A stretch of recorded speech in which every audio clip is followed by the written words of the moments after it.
إن الحمد لله نحمده ونستعينه ونعوذ بالله من شرور أنفسنا ومن سيئات أعمالنا من يهده الله فلا مضل له ومن يضلل فلا هادي له وأشهد أن لا إله إلا الله وحده لا شريك له وأشهد أن محمدا عبده ورسوله يا أيها الناس اتقوا ربكم الذي خلقكم من نفس واحدة وخلق منها زوجها وبث منهما رجالا كثيرا ونساء واتقوا الله الذي تساءلون به والأرحام إن الله كان عليكم رقيبا يا أيها الذين آمنوا اتقوا الله حق تقاته ولا تموتن إلا وأنتم مسلمون يا أيها الذين آمنوا اتقوا الله حق تقاته ولا تموتن إلا وأنتم مسلمون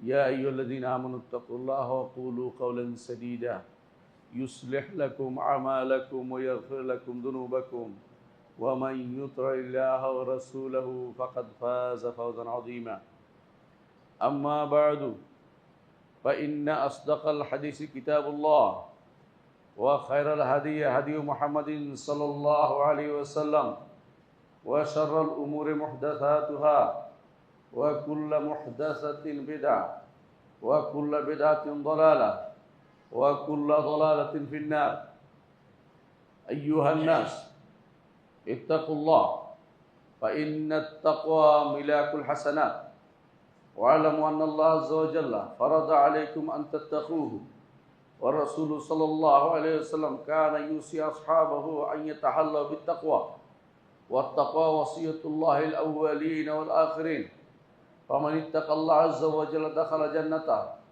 ومن لم يتق الله عز وجل فإنه سيسأل عنه يوم القيامة সম্মানিত মুসলিয়ানে কেরাম, আমি আমার নিজেকে আপনাদেরকে আল্লাহর তাকওয়া অবলম্বন করার অনুরোধ জানাচ্ছি। যেই তাকওয়া অবলম্বন করলে আমরা আল্লাহর জান্নাত পেয়ে ধন্য হতে পারবো, যেই তাকওয়া অবলম্বন করলে আমরা জান্নাতে যাওয়ার পথে কোনো বাধা আমাদের থাকবে না। আর যত বাধা হবে তত বাধা তাকওয়া না থাকার কারণেই হবে। জান্নাতে যাওয়ার পথে যত বাধা সব তাকওয়া না থাকার কারণে হবে। তাকওয়া কি জিনিস? তাকওয়া হচ্ছে আল্লাহ সম্পর্কে সবসময় সচেতন থাকা, তার ভয় আপনার মনে থাকা, তার কাছে আশা করার কথা আপনার মনে থাকা, তার ভালোবাসা আপনার মনে জাগরুক থাকা। সার্বক্ষণিক যে ব্যক্তি তিনটি জিনিস তার অন্তরের মধ্যে রাখতে পেরেছে সেই ব্যক্তি তাকওয়ার অধিকারী হতে পেরেছে। তাকওয়ার অধিকারী হওয়ার জন্য বড় কিছু নয়, বড় বেশি দরকার হচ্ছে ফরজগুলি যথাযথভাবে আদায় করা আর নফল কাজ যতটুকু পারে ততটুকু করা, ফরজ কাজ থেকে কখনো দূরে সরে না যাওয়া এবং এটা মনে রাখা কেউ ফরজ আল্লাহ যা তার উপর ফরজ করেছে তা ব্যতীত অন্য কিছু দিয়ে আল্লাহ তাকে অবলম্বন করতে পারবে না। ফরজ কাজের গুরুত্ব সবচেয়ে বেশি দিতে হবে। আল্লাহ তাআলা যে সমস্ত জিনিসকে ফরজ কাজ হিসেবে আমাদের ঘোষণা করেছেন সেগুলিকে দুনিয়ার সমস্ত কিছুর উপর প্রাধান্য দিতে হবে। এই জন্য যেগুলি আল্লাহর সন্তুষ্টি নিয়ে আসবে এগুলির কারণে তাকওয়া অর্জিত হবে। তাকওয়ার পথে বাধা যে সমস্ত জিনিস হয় সেগুলি হচ্ছে ফিতনা। দুনিয়ার বুকে ফিতনার অভাব নেই। আজকে আমরা আলোচনা করতে চাই যে দুটি জিনিস আপনার ঘরেই থাকে কিন্তু এগুলি ফিতনা, আপনার জন্য পরীক্ষার সামগ্রী। আল্লাহ তাআলা স্ত্রী সন্তানদেরকে আপনার জন্য পরীক্ষার সামগ্রী বানিয়েছেন, কিন্তু এগুলির প্রতি মায়া মহব্বত ভালোবাসা এগুলি অন্তরের মধ্যে ঢেলে দিয়েছেন। এগুলি ফিতরাতান মানুষের অন্তরের ভিতরে আছে। এই প্রমাণ আল্লাহ তাআলা বলেছেন, যুয়্যিনা লিন-নাস হুব্বুশ শাহাওয়াতি মিনান নিসা ওয়াল বানিন ওয়াল কানাতিরিল মুকানতারাতি মিনাদ যাহাবি ওয়াল ফিদ্দা ওয়াল খাইলিল মুসাওয়ামা ওয়াল আনআমি ওয়াল হারথ যালিকা মাতাউল হায়াতিদ দুনিয়া ওয়াল্লাহু ইনদাহু হুসনুল মাআব। সূরা আলে ইমরানের 14 নম্বর আয়াত আল্লাহ তাআলা বলছেন, মানুষের জন্য স্ত্রী সন্তানদের ভালোবাসা তাদের অন্তরে সুশোভিত করে দেয়া হয়েছে। কে দিয়েছেন? আল্লাহ দিয়েছেন। কেন দিয়েছেন আল্লাহ তাআলা? দুনিয়া আবাদ করা দরকার। যদি এগুলি না থাকতো, দুনিয়াতে মানুষ দুনিয়াকে আবাদ করতো না। দুনিয়াতে মানুষ ঘুরে বেড়াতো ভবঘুরের মতো, তারা কোনো উদ্দেশ্যহীনভাবে চলতো। আল্লাহ তাআলা এগুলিকে দিয়েছেন যাতে মানুষের অন্তরের মধ্যে এইটা আসে যে দুনিয়াকে আমার আবাদ করতে হবে। কিন্তু একটা হচ্ছে দুনিয়া আল্লাহর নির্দেশনা, সেটা অনুসারে দুনিয়াকে আবাদ করা। আরেকটা হচ্ছে দুনিয়ার প্রীতি জমে যাওয়া, দুনিয়ার প্রতি ভালোবাসা এসে যাওয়া। যত বেশি দুনিয়ার দিকে আপনি ঝুঁকে যাবেন, ততই আপনি পরীক্ষায় নিপতিত হবেন এবং আল্লাহর কাছ থেকে তত দূরে সরে যাবেন। এই জন্য এগুলিকে সুশোভিত করে দেয়া হয়েছে আপনাকে পরীক্ষা করার জন্য। আপনি কি আল্লাহর কথা শুনে যতটুকু না হলে চলে অতটুকু নেবেন, নাকি দুনিয়ার প্রতি ইথার করবেন, দুনিয়াকে প্রাধান্য দিবেন? আল্লাহ তাআলা এই জন্য বলেছেন, বাল তুসিরুনাল হায়াতাদ দুনিয়া ওয়াল আখিরাতু খায়রুন ওয়া আবকা। তো না, বরং তোমরা দুনিয়ার জীবনকে প্রাধান্য দিয়ে থাকো, অথচ আখিরাত খায়ের, অত্যন্ত কল্যাণের, এবং আখিরাত হচ্ছে চিরস্থায়ী আবাসের। সে আখিরাতের প্রতি তোমাদের টান কম, দুনিয়া নিয়ে তোমরা ব্যস্ততা বেশি দেখাও। যদি এটা না থাকতো, দুনিয়ার প্রীতির বিষয়টা না থাকতো, তাহলে ঈমানদার এবং ফাসিকের মধ্যে পার্থক্য প্রকাশ পেত না। এই জন্য আল্লাহ তাআলা মানুষের অন্তরে ভালোবাসাটা দিয়েছেন দুনিয়ার প্রতি। এইটা না থাকলে কে ঈমানদার কে ফাসিক প্রকাশ পেয়ে যেত না। কিন্তু আল্লাহ তাআলা এটাই চান যে দুনিয়ার বুকে এমন দুইটি শ্রেণী থাকবে, এক শ্রেণী জান্নাতের পথে চলবে, আরেক শ্রেণী জাহান্নামের পথে চলবে।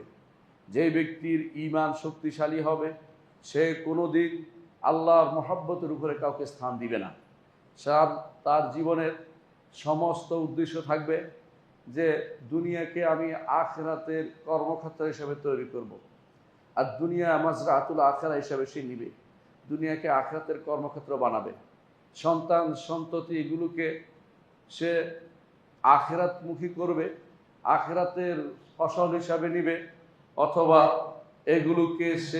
এগুলিকে যদি দুনিয়া বিমুখ হয়ে যায়, অর্থাৎ আখিরাত থেকে বিমুখ হয়ে যায়, তখন এগুলিকে বাদ দিয়ে আল্লাহর জিকিরের মধ্যে সময় কাটাবে। আল্লাহ তাআলা বলেন, আল মালু ওয়াল বানুনা জিনাতুল হায়াতিদ দুনিয়া। সন্তান এবং সম্পদ এগুলি দুনিয়া জীবনের জিনা, সৌন্দর্য। ওয়াল বাকিয়াতুস সালিহাতু খায়রুন ইনদা রাব্বিকা থাওয়াবান ওয়া খায়রুন আমালা।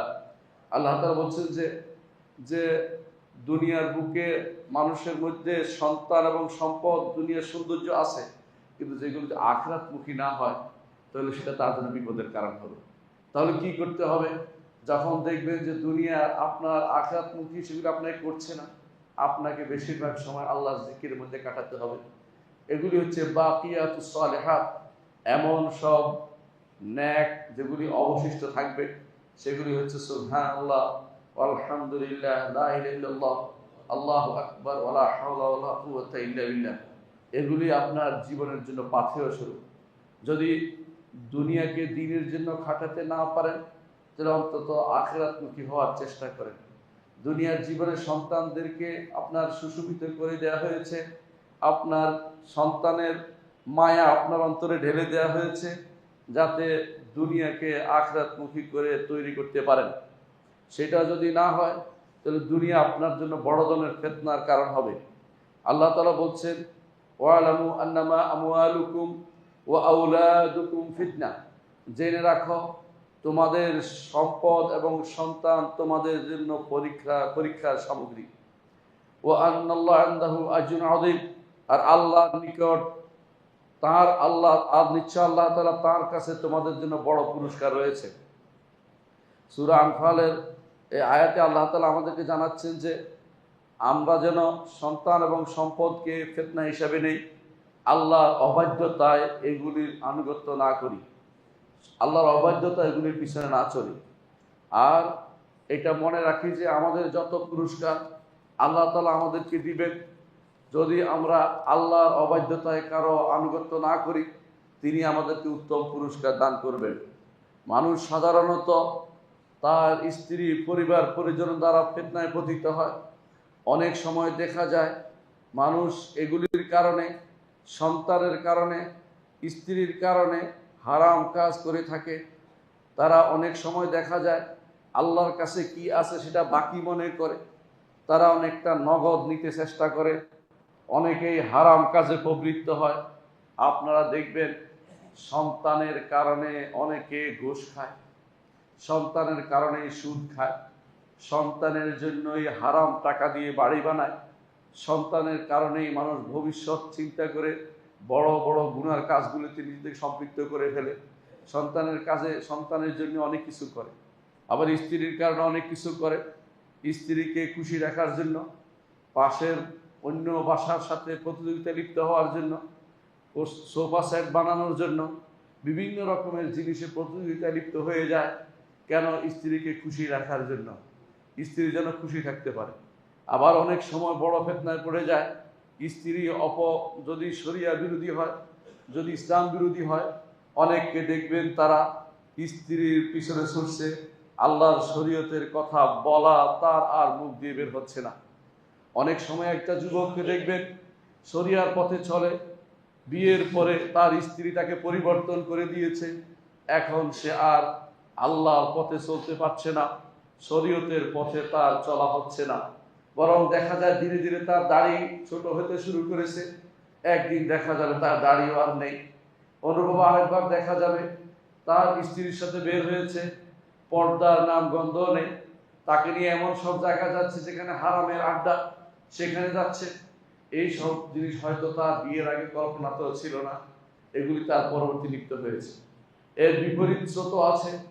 অনেক সময় স্ত্রী ভালো থাকে, স্বামীকে পরিবর্তন করে, কিন্তু এটা খুবই কম, এটা খুব রেয়ার হয়। কারণ সাধারণত স্ত্রীর এই সব কিছু, সাধারণত স্ত্রীদের কারণ স্বামীরা পরিবর্তন হয়ে যায়। এই কারণে যে জগতের মুখে খারাপের এলিমেন্টস বেশি। আপনি আর যদি ভালো হতে চান, পর্দা করাতে চান, আপনি যেন একঘরে হয়ে গেলেন এমন একটা অবস্থায় পরিণত হয়। আপনার সাথে কেউ আসবে না, আপনার বাড়ির লোকজন আসবে না, বলবো ওই বাড়িতে আর যাওয়া যায় না, কেউ আমাদের সাথে কথা বলে না, কেউ আমাদের সাথে আসে আড্ডা দেয় না, কেউ মনে হয় যেন আপনি একঘরে হয়ে গেলেন। এটাও আপনার জন্য একটা পরীক্ষা।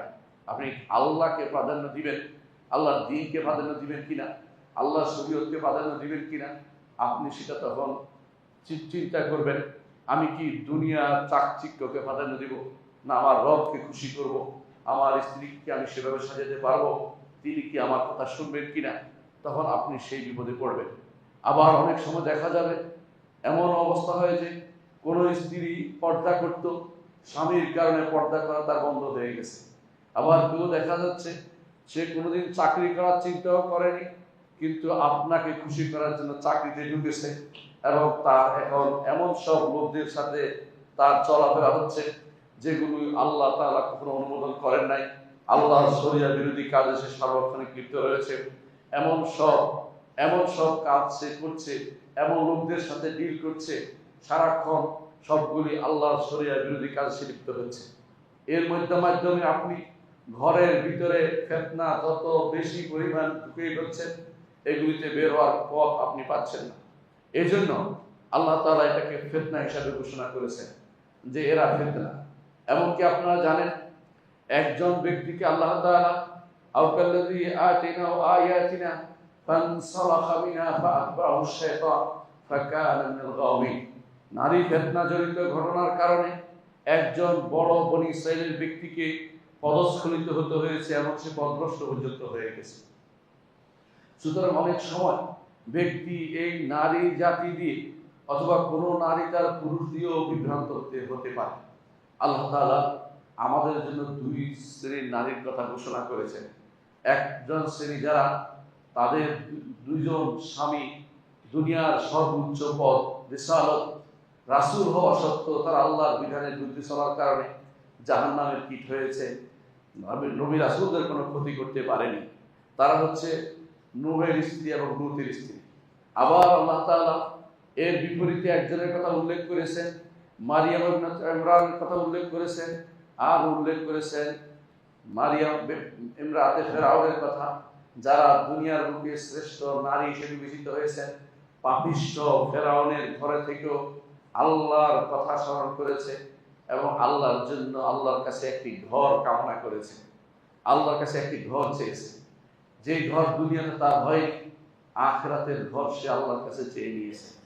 এই জন্য মানুষ দুই ভাগে বিভক্ত। দুনিয়াতে আসার পরে হয় ফিতনায় পতিত হয়ে জাহান্নাম কিনে নেয়, না হয় ফিতনা থেকে বেঁচে জান্নাতকে বেছে নেয়।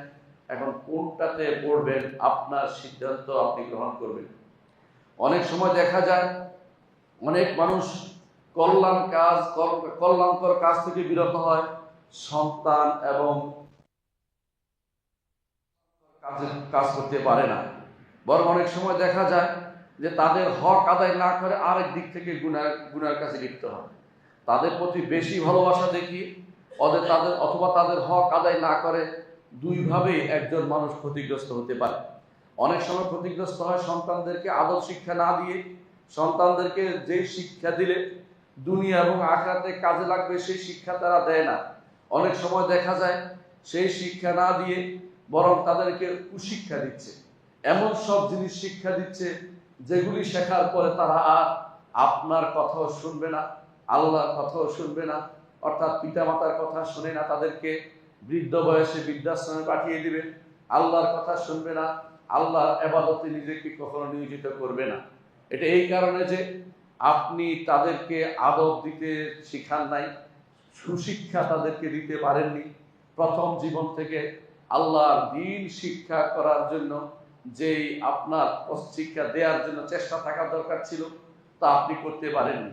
আপনি নামি দামি হয়তো কোনো প্রতিষ্ঠানে পড়িয়েছেন, কিন্তু নামি দামি প্রতিষ্ঠানের চেয়ে ইসলামিক প্রতিষ্ঠানে পড়ানো আপনার উচিত ছিল, যেখানে আল্লাহর কথা জানবে, রাসূলের কথা জানবে, যেখানে শিরিক থেকে মুক্ত পরিবেশে বড় হবে, বেদাত থেকে মুক্ত পরিবেশে থাকবে। সেই পরিবেশে আপনার সন্তানকে বড় করতে পারেননি, এই জন্য আপনি গুনাহের ভাগে পড়বেন। আবার যদি কোনো অনেক কল্যাণমূলক কাজ থেকে আপনাকে বিরত রাখতে পারে, সে সন্তানের কারণে আপনি কখনো মসজিদে আসেননি, জামাতে হাজির হননি, কখনো ভালো কাজে আসেননি, ভালো কাজে টাকা দেননি, এর সবগুলি কিন্তু আপনার এই সন্তানের কারণে হয়েছে। কখনো কখনো স্ত্রী আপনাকে খুব ভালো কাজ থেকেও বিরত রাখে, এই কাজ করা যাবে না, এই কাজ করলে এই হবে সেই হবে। কখনো কখনো এই সমস্ত কাজে আপনি যখন ব্যস্ত হয়ে যাবেন, তখন আল্লাহর দ্বীন থেকে দূরে সরে যাবেন। কখনো কখনো দেখা যায় তাদের আশা আকাঙ্ক্ষা পূরণ করতে গিয়ে আপনি যেখানে আল্লাহ বিরোধিতা আছে, হারাম কাজ, সেখানে আপনি নিজেকে নিয়োজিত করে দিয়েছেন। যখন কখনো কোনো আপনি ঘুষ খায়, যারা আজ ঘুষ খায় অধিকাংশই দেখবেন পারিবারিক জীবনে খুব শান্তিতে আছে তা নয়। এরা পরিবারকে টাকা দেওয়ার জন্য, পরিবারকে খুশি করার জন্য, তাদের সন্তানকে এই দিতে হবে সে দিতে হবে চিন্তা করে ঘুষ অনবরত খাচ্ছে। অথচ এগুলি ইয়াকুলুনা আমওয়ালান নাস বিল বাতিল, মানুষের সম্পদ অন্যায়ভাবে ভক্ষণ করছে। এগুলি তার জন্য আগুন হিসাবে থাকবে, এগুলি জাহান্নামের কারণ হবে। রাসূলুল্লাহ সাল্লাল্লাহু আলাইহি ওয়াসাল্লাম বলেছেন, লাআনাল্লাহুর রাশি ওয়াল মুরতাশি ওয়ার রাইশু বাইনাহুমা। রাসূলুল্লাহ সাল্লাল্লাহু আলাইহি ওয়াসাল্লাম বলেছেন, ঘুষ দাতা, ঘুষ গ্রহীতা এবং উভয়ের মাঝে যে দৌড়াদৌড়ি করে ঘুষের ব্যবস্থাপনা করে দেয়, এদের জন্য আল্লাহ তাআলা জাহান্নামের ব্যবস্থা করেছেন, লানত করেছেন। দুটি হাদিস এসেছে, একটাতে লানতের কথা আসছে, একটাতে সরাসরি জাহান্নামের কথা আসছে। বোঝা গেল যে একজন ঈমানদার ব্যক্তি কখনো কখনো এই হারামে পতিত হয় শুধুমাত্র তার স্ত্রী এবং তার পরিজন, তার সন্তানের কারণে। তাদের ভালোবাসা তখন আল্লাহর ভালোবাসার চেয়ে বেশি স্থান পেয়ে যায়। রাসূলুল্লাহ সাল্লাল্লাহু আলাইহি ওয়াসাল্লাম বলেছেন, লা ইউমিনু আহাদুকুম, তোমাদের কেউ ঈমানদার হতে পারবে না যতক্ষণ আমি তার কাছে প্রিয় না হব, তার পিতার চেয়ে, তার সন্তানের চেয়ে এবং তার নিজের চেয়ে এবং সমস্ত মানুষের চেয়ে প্রিয় না হব, ততক্ষণ পর্যন্ত কেউ ঈমানদার হতে পারবে না। যেখানে রাসূলুল্লাহ সাল্লাল্লাহু আলাইহি ওয়াসাল্লামকে সবচেয়ে বেশি ভালোবাসতে হবে, তার নির্দেশকে বেশি সবসময় প্রাধান্য দিতে হবে, সেটা হচ্ছে এই জন্য তিনি আমাদেরকে আল্লাহর দ্বীন পৌঁছিয়েছেন, এই জন্য আর কোনো কারণ নয়। রাসূলকে ভালোবাসার কারণ হচ্ছে এটাই, আল্লাহ রব্বুল গায়রিহি, অন্য কারণে কারণে তাকে ভালোবাসা, যেহেতু আল্লাহ দিন তিনি আমাদের কাছে পৌঁছিয়েছেন। আর যাকে মানুষ বেশি ভালোবাসে, মানুষ তার অনুসরণ করে চলে। আপনার ভালোবাসা দেখা যাবে আপনি কি আসলে আল্লাহ অনুসরণ করেছেন, রাসূলের অনুসরণ করেছেন কিনা। অনেকেই আছে রাসূলের ভালোবাসা দাবি করে, কিন্তু তাদের মধ্যে রাসূলের সুন্নাহ বাস্তবায়ন দেখতে পাবেন না। রাসূলের আদর্শকে তারা পছন্দ করছে না, কিন্তু তাদের মৌখিক ভালোবাসা দিয়ে তারা বিভিন্নভাবে মানুষকে প্রতারিত করছে। এই ভালোবাসা হতে হবে, ভালোবাসার প্রমাণ পাওয়া যাবে, এই ভালোবাসার প্রমাণ পাওয়া যাবে আনুগত্যের মাধ্যমে। যে যাকে ভালোবাসে তার আনুগত্য করে চলে। আমাদের মুহাম্মদুর রাসূলুল্লাহ সাল্লাল্লাহু আলাইহি ওয়াসাল্লামকে আমরা ভালোবাসি, এই জন্য তার আনুগত্য করে চলি। এই সমাজে সবচেয়ে বেশি আনন্দকর জিনিস হচ্ছে এটাই যে আমরা রাসূলের সুন্নাহকে, রাসূলের হাদিসকে সব কিছুর উপর প্রাধান্য দিয়ে থাকি। এটা এই জন্য এটাই ভালোবাসার প্রমাণ। যদি তাই হয়ে থাকে, আল্লাহর ভালোবাসা কিভাবে বোঝা যাবে? আল্লাহ তাআলা বলে দিয়েছেন, কুল ইন কুনতুম তুহিব্বুনাল্লাহ ফাত্তাবিউনি, যদি তোমরা সত্যি সত্যি আল্লাহকে ভালোবেসে থাকো, রাসূলের আনুগত্য করো। কারণ রাসূলকে আল্লাহ পাঠিয়েছেন, রাসূলকে আল্লাহ পাঠিয়েছেন। আল্লাহকে যদি কেউ ভালোবাসার দাবি করে, রাসূলকে ভালোবাসতে হবে, তার দ্বীনকে ভালোবাসতে হবে, ইসলামকে ভালোবাসতে হবে, আল্লাহ তাআলা যে সমস্ত আদেশ নিষেধ দিয়েছেন সেগুলিকে ভালোবাসতে হবে। অর্থাৎ আল্লাহ তাআলার পক্ষে সবসময় কাজ করে যেতে হবে। এর বিপরীতটা কেউ করলে বোঝা যাবে সে আল্লাহর ভালোবাসার উপর অন্য কাউকে স্থান দিচ্ছে। আর আল্লাহর ভালোবাসার উপর অন্য কাউকে স্থান দিলে সেটা কখনো গুনার কাজ হয়, কখনো শিরক হয়ে যায়। যদি সেটা ভালোবাসার সীমা লঙ্ঘন করে, মানুষের ভালোবাসার সীমা লঙ্ঘন করে, স্রষ্টার ভালোবাসাকে মানুষের জন্য করে ফেলে, তখন সেটা শিরকে পরিণত হয়। এটার দলিল হচ্ছে মুহাম্মদুর রাসূলুল্লাহ সাল্লাল্লাহু আলাইহি ওয়াসাল্লাম বলেছেন, তাইস আব্দুদ দিনার, তাইস আব্দুদ দিরহাম, তাইস আব্দুল খামিলা, তাইস আব্দুল খামিলা। রাসূলুল্লাহ সাল্লাল্লাহু আলাইহি ওয়াসাল্লাম বলেছেন, ধ্বংস হোক দিনারের দাস, ধ্বংস হোক দিরহামের দাস, ধ্বংস হোক চাদরের দাস, ধ্বংস হোক কাপড়ের দাস। কাপড়ের দাস, চাদরের দাস কিভাবে হয়? সম্পদের দাস কিভাবে হয়? টাকা পয়সার দাস কিভাবে হয়? অর্থাৎ সম্পদের জন্য সে আল্লাহর চেয়ে সম্পদকে বেশি ভালোবাসে, অথবা পরিবার পরিজনকে আল্লাহর চেয়ে বেশি ভালোবেসে ফেলেছে, সন্তানকেও আল্লাহর চেয়ে বেশি ভালোবেসে ফেলেছে, দুনিয়ার জাগতিক বিষয়কে আল্লাহর চেয়ে বেশি ভালোবেসে ফেলেছে। অনেকে খেলাধুলাকে আল্লাহর চেয়ে বেশি ভালোবাসা শুরু করে দেয়। এই কিছুদিন আগে যা গিয়েছে তা ভয়াবহ চিত্র আপনাদের চোখের সামনে ফুটে উঠেছে। দুনিয়াতে আপনি তাকে যদি বলতেন অনেককেই যে আসো সালাত আদায় করি, তার মধ্যে কোনো ভাবান্তর লক্ষ্য করা যায় না। যখন তার ফেভারিট বিভিন্ন খেলার জন্য লোকদের কথা বলা হয়, তখন সে লাফিয়ে ওঠে।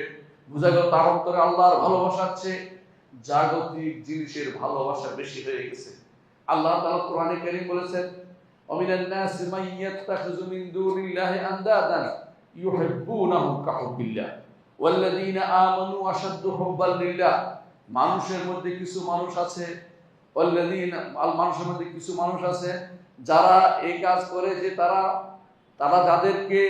যাদেরকে আল্লাহ ছাড়া ডাকে তাদেরকে বেশি ভালোবাসে। আর ঈমানদাররা আল্লাহকে এদের চেয়েও বেশি ভালোবাসে, জগতের সবকিছুর চেয়ে বেশি ভালোবাসে।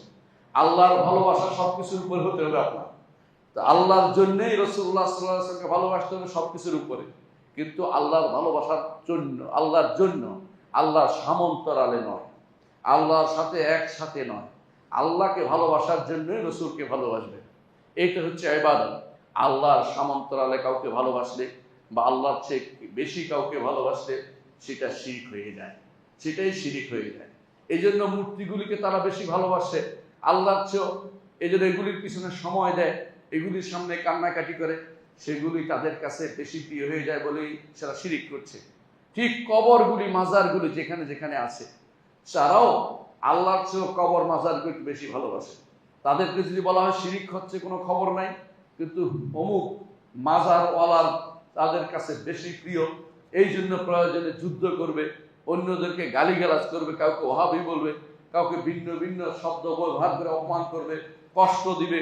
এটা তাদের মনে করে এটা তার হুজুরকে বা তার পীর সাহেবকে বা তার তথাকথিত অলি আল্লাহকে খুশি করার জন্য সে করছে। এটা হচ্ছে সে যে আল্লাহর চেয়ে বেশি ভালোবাসছে এটার প্রমাণ। এই কারণে তারা মাহাব্বা শিরকিল মাহাব্বাতে লিপ্ত, ভালোবাসার শিরকে লিপ্ত। ভালোবাসার শিরক ভয়াবহ জিনিস, কেউ বাইরে থেকে বুঝতে পারে না। অন্তরের ভিতরে অনেকে লালন করে কাকে কিভাবে কে আল্লাহর উপরে স্থান দিচ্ছে, আল্লাহর ভালোবাসার উপরে স্থান দিচ্ছে ব্যক্তি বুঝতে পারে, অন্যরা হয়তো বুঝতে পারে না। অন্যরা বুঝতে পারে যখন এর জন্য সে জান দিতে তৈরি হয়ে যায়। কাফেররা জান দিয়েছে এবং বলেছে অল হবল, হবলের জয়জনী হোক। ওহুদের যুদ্ধে মুসলিমদের সাময়িক বিপর্যয়ের কারণে যখন মুসলিমরা কষ্ট পাচ্ছিল, সেই সময় তখনকার কাফেরদের সর্দার দাঁড়িয়ে বলছিল অল হবল, হবলের জয়জনী হোক। হবলের জন্য জান দিচ্ছে তারা। ঠিক ঈমানদাররা জান দিচ্ছিল আল্লাহর জন্য। ওয়াল্লাযীনা আমানু আশাদ্দু হুব্বাল লিল্লাহ, যারা ঈমানদার আল্লাহকে সবচেয়ে বেশি ভালোবাসে। আল্লাযীনা আমানু ইউকাতিলুনা ফী সাবিলিল্লাহ ওয়াল্লাযীনা কাফারু ইউকাতিলুনা ফী সাবিলিত তাগুত, যারা ঈমান এনেছে তারা আল্লাহর পথে যুদ্ধ করে, আল্লাহকে খুশি করার জন্য করে, জানটা দিয়ে দেয় আল্লাহ তাআলাকে খুশি করার জন্য। আর যারা কাফের তারা তাগুতকে খুশি করার জন্য দেয়। ঠিক এই ভালোবাসা দুনিয়ার বুকে কিভাবে বর্তমানে আছে আপনি একটু চিন্তা করে দেখবেন। টাকা পয়সার ভালোবাসা মানুষকে পাগল করে দেয়, পরিবার পরিজনের ভালোবাসা মানুষকে অন্ধ করে দেয়। অনেকে আছে এর জন্য কোনো গুরুত্ব দিচ্ছে না, অথচ এটাই গুরুত্বপূর্ণ জায়গা। আপনার ভালোবাসা কার জন্য কতটুকু, এটার উপর নির্ভর করবে আপনার ঈমান কতটুকু আছে সেটা। আপনি যে আল্লাহর ভালোবাসার উপরে কাউকে স্থান না দেন, তাহলে আপনি যখনই দেখবেন আল্লাহর হুরমাত, আল্লাহর সম্মান নষ্ট হচ্ছে, আল্লাহর শরীয়ত নষ্ট হচ্ছে, আল্লাহর বিধান পরিবর্তিত হয়ে যাচ্ছে, তখন আপনার অন্তরের ভিতরে অস্থিরতা কাজ করবে, আপনার অন্তরে কষ্ট আসবে। আপনি যখন দেখবেন তথাকথিত ছেলে ছেলে বিয়ে বাংলাদেশ হচ্ছে, বাংলা জমিনে হচ্ছে, আপনার অন্তরে কষ্ট থাকতে হবে। আপনি এটাকে একটা খবরের মতো উড়িয়ে তাড়িয়ে দেন, তখন আপনি সেই মুনাফিকের মতো হবেন। রাসূলুল্লাহ সাল্লাল্লাহু আলাইহি ওয়াসাল্লাম বলেছেন, ঈমানদার গুনাহকে মনে করে তার মাথার উপর একটা পাহাড়ের মতো যে আমাকে একটা নিচ্ছিন্ন করে দিলে, আর মুনাফিক মনে করে একটা মাছির মতো যা নাকের উপর বসছে, হাত দিয়ে তাড়িয়ে দিল। এটাই তো অনেকের এখন হচ্ছে। এই খবর পড়ার পরে, এই খবর শোনার পরে আপনি কেন পরিবর্তন হচ্ছেন না? আপনার সন্তানের দরদে আপনি কেন তাদেরকে এমন সব প্রতিষ্ঠানে পড়াবেন, এমন সব প্রতিষ্ঠানে আপনি তাদেরকে পড়াবেন যেখান থেকে সে এরকম এইটা নিয়ে বের হবে যে আমাকে যা ইচ্ছা তা করবো, কেউ বাধা দিতে পারবে না। আল্লাহর দ্বীন বিরোধী কর্মকাণ্ডে আপনার প্রতিবাদ থাকা এটা ঈমানদারের কাজ। ঈমানদার চিন্তা করে আমাদের এই কাজ যে দুনিয়াতে হচ্ছে এটাই শেষ নয়, এর পরিণতি আখিরাতে আমাকে বরণ করতে হবে। শুধু আখিরাত নয়, দুনিয়াতেও এর শাস্তি আমাদের উপর আসবে। ওয়াত্তাকু ফিতনাতাল লা তুসিবান্নাল্লাযীনা যালামু মিনকুম খাসসা, ওই ফিতনাকে ভয় করো যেই ফিতনা শুধু তোমাদের মধ্যে জালেমদেরই পাবে না, ঈমানদারদেরও পেয়ে বসবে। এই ফিতনা যদি চলতে থাকে, এই ফিতনা যদি বাংলার বুকে যেভাবে এখন ছড়িয়ে পড়ছে, তথাকথিত সমকামিতা, LGBTQ, এটা যেভাবে ছড়িয়ে পড়েছে, যদি এটা ছড়িয়ে পড়তে থাকে, আপনার আমার আগামী 10-12 বছর পরে বা 20 বছর পরে পারিবারিক বন্ধন বলতে কিছু থাকবে না, সন্তান সন্ততি থাকবে না, জগৎ এমনিতে উধাও হয়ে যাবে। পৃথিবীর এক প্রান্ত এমনি ধ্বংস হয়ে গেছে। এসব কারণে তারা সেই ধ্বংসাত্মক জিনিস আমাদের দেশে নিয়ে এসে আমাদের পরিবার ধ্বংস করা, আমাদের ইসলামিক নীতি ধ্বংস করার জন্য তারা সর্বনাশা এক খেলায় নেমেছে। এর বিরুদ্ধে আমাদেরকে জানাতে হবে যে এটা হচ্ছে আমাদের দ্বীন ও ঈমান এবং সভ্যতা বিরোধী কাজ। এটাকে কোনোভাবেই আমরা গ্রহণযোগ্য করে তুলতে পারি না। আল্লাহর ভালোবাসা বেশি হলে কোনো ব্যক্তি এই ব্যাপারে চুপ থাকতে পারে না যে আল্লাহর ভালোবাসার কারণে আমি সন্তানের ভালোবাসাকে জলাঞ্জলি দিতে পারবো, আল্লাহর ভালোবাসার কারণে স্ত্রীর ভালোবাসাকে আমি দূরে ঠেলে দিতে পারবো। আল্লাহর ভালোবাসার কারণে স্ত্রী যদি আমাকে টেনে ধরে রাখে, না আমার সালাত আগে, সন্তানের ভালোবাসার জন্য আপনি বলবেন আমি হারাম খাবো না, তোমাকে যতটুকু দিয়েছি এতে বেশি দেওয়ার প্রয়োজন নেই। একটা সন্তানের জন্য আপনার দায়িত্ব কতটুকু? দায়িত্ব হচ্ছে যতদিন সে অপ্রাপ্ত বয়স্ক থাকে ততদিন তাকে পানি, খাবার এবং কাপড় দিবেন, এইটুকু আপনার জন্য বড় দায়িত্ব। এরপরে তাকে দ্বীন শিক্ষা দিবেন, বড় দায়িত্ব। যখন সে প্রাপ্তবয়স্ক হয়ে যাবে তাকে সম্পদ দিতে আপনি বাধ্য নন। আপনি যদি তাকে দেন এটা আপনার একান্ত দয়া। সন্তানকে ফকির ছাড়া চেয়ে ধনী ছাড়া ভালো, এটা রাসূলুল্লাহ সাল্লাল্লাহু আলাইহি ওয়াসাল্লাম আদর্শ। কিন্তু তাই বলে সন্তানের জন্য আপনি আখিরাত নষ্ট করবেন, তাকে ধনী করে দিয়ে জাহান্নামে যাবেন, এটা ঈমানদারের কাজ হতে পারে না। নিজের ভবিষ্যৎ নষ্ট করছেন, এমন ভবিষ্যৎ যেই ভবিষ্যতের আর কোনোদিন আর ভবিষ্যৎ নেই। আপনার আখিরাতের পরে আর কিছু নেই, চেষ্টা করলেও আর দুনিয়াতে আসতে পারবেন না। সেদিন যতই বলেন না যেন, যতই বলেন রব্বির জিউনি লাআল্লি আ'মালু সালিহান ফীমা তারাক কাল্লা ইন্নাহা কালিমাতুন হুয়া কাইলুহা, সেদিন বারবার বলবেন আল্লাহ আমাকে ফেরত দিন, দুনিয়াতে গিয়ে আবার এমন কাজ করবো আর কোনোদিন ভুল করবো না। আল্লাহ তাআলা বলবেন কাল্লা, কখনো না, ইন্নাহা কালিমাতুন হুয়া কাইলুহা, এটা কথার কথা এরা বলবেই, এটা দিয়ে সে কোনদিন নিস্তার পাবে না। সেদিন আপনি আজ সন্তানের জন্য, স্ত্রীর জন্য দুনিয়ার সমস্ত কিছু আপনি জোগাড় করছেন, তাদেরকে খুশি করার জন্য কখনো সাজেক নিয়ে যাচ্ছেন, কখনো কক্সবাজার নিয়ে যাচ্ছেন, কখনো হারাম দেশে ঘুরে আসতেছেন, তাদেরকে খুশি করার জন্য পাগল হয়ে গেছেন। আপনি আপনি আল্লাহকে খুশি করার জন্য কি করেছেন একটু দেখবেন। আপনার স্ত্রী সন্তান ভালো হলে তারা সেখানে যাইতে চাইবে না, হারামের যেখানে বেসাতি চলছে সেখানে যাইতে চাইবে না, যেখানে শুধু হারামই দেখার দৃশ্যমান হয় সেই ছবি দেখতে চাইবে না। তারা যদি ভালো হতো তাহলে আপনাকে হারামের সুযোগ দিত না। এই জন্য সলফে সালেহিনের স্ত্রীরা আগে বলতেন, সকালবেলা তাদেরকে বলে দিতেন সাবধান, আমি চাই, আমরা চাই তোমরা যেন আমাকে হারাম না খাওয়াও, তোমরা যেন আমাদেরকে হারাম না খাও, তোমরা আমাদেরকে হারামের বিষয় নিয়ে দিও না। সকালবেলা স্বামীদেরকে স্ত্রীরা বলে দিতেন। আর যারা খারাপ তারা চিন্তা করে টাকা কোত্থেকে আনবে বুঝি না, পাশের বাড়ির ভাবির এত কিছু আছে আমার কেন নাই, ওই চিন্তা, অথবা আমার বোনের হয়েছে, আমার বাপ দাদা এই ছিল সেই ছিল, আর যে ছিল সবকিছু মূলে ছিল, তারা সবাই আদম সন্তান, এটা বোঝা দরকার। তাদের সবাই এক নবীর সন্তান, নবীর পথে তাদের চলা দরকার ছিল। এইটা না করে তারা দুনিয়ার কারণে স্বামীকে ব্যস্ত রাখে, সন্তানরা পিতাকে ব্যস্ত রাখে হারাম খাওয়ার জন্য। লক্ষ টাকা দিতে হবে, বাড়ি করতে হবে, গাড়ি করতে হবে, এই সম্পদ গড়ে তুলতে হবে, এইটার প্রতি যে সমস্ত পিতা, যে সমস্ত সন্তান, পিতাকে যারা সন্তানরা স্ত্রীরা বাধ্য করে, তারা কিন্তু ভয়াবহ বিপদের মধ্যে আছে। অর্থাৎ তারা দুনিয়ার প্রীতিতে তারা সবচেয়ে বেশি এগিয়ে গেছে, এরা আখিরাতমুখী হতে পারে নাই। অথচ আল্লাহ তাআলা বলছেন ওয়ালাল আখিরাতু আকবারু দারাজাতিন ওয়া আকবারু তাফদীলা, আর আখিরাত হচ্ছে মর্যাদা থেকে অনেক উপরে, এবং আখিরাত কোনোদিন শেষ হবে না, নিঃশেষ হবে না। আখিরাত খায়রুম আবকা, সে আখিরাতকে প্রাধান্য দিতে হবে, সন্তান শিখাতে হবে, প্রথম দিন থেকে এটা শিখাতে হবে। যেই স্ত্রী সালাত আদায় করে না, নিয়মিত সালাত পড়ে না, সেই স্ত্রী আপনার স্ত্রী হওয়ার যোগ্য না। যেই স্বামী সালাত আদায় করে না, সে আপনার স্বামী হওয়ার যোগ্য না, যিনি সালাত আদায় করে তার জন্য। এমনকি যেই সন্তান প্রাপ্ত বয়স্ক হওয়ার পরে সালাত আদায় করে না, আপনার পরিবারে থাকার যোগ্যতা হারিয়েছে। যেই সন্তান প্রাপ্ত বয়সের আগে সালাত আদায় করে না, তাকে আঘাত করার নির্দেশনা মুহাম্মদ রাসূলুল্লাহ সাল্লাল্লাহু আলাইহি ওয়াসাল্লাম দিয়েছেন। তিনি বলেছেন তোমাদের সন্তানকে 7 বছর হলে তাকে সালাত আদায় করতে নির্দেশ দাও, 10 বছর হলে তাকে এর জন্য আঘাত করো, যাতে করে সে সালাত আদায় করতে বাধ্য হয়। অথচ 10 বছরের অনেকের উপর সালাত ফরজ হয় না। তাহলে সালাত আদায়কে তাকে তৈরি করতে হবে এর উপরে। যে ব্যক্তি নিয়মিত সালাতগুলি আদায় করে তার অবশ্যই ইন্না সালাতা তানহা আনিল ফাহশাই ওয়াল মুনকার, সে ভয় পাবে টাকা যখন হারাম ধরতে পারবে না, বড় হলেও হারাম ছুঁতে পারবে না।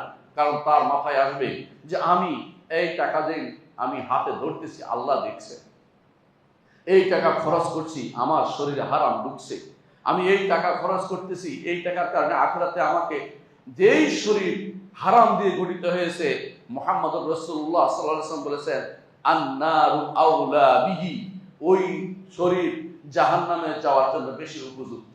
আমি কেন এই হারামটা নেব, যে হারামের জন্য আমার জাহান্নাম অবধারিত হয়ে যাবে, আখিরাতে আমার সবকিছু ধ্বংস হয়ে যাবে, আমার আখিরাত ধ্বংস হয়ে যাবে, আমি কেন হারাম নিব? এই যে আপনার মধ্যে এটা আসবে, এটা ওই সময় আসবে, এই অনুভূতি ওই সময় আসবে যখন আপনি নিজে ভালো হবেন, সন্তানকে ভালো করার চেষ্টা করবেন। কিন্তু নিজে যদি সন্তানের ইচ্ছার কাছে হার মেনে যান, তারা যা চায় তাই করে বসেন, তাহলে ভয়াবহ বিপদ আছে আপনার জন্য।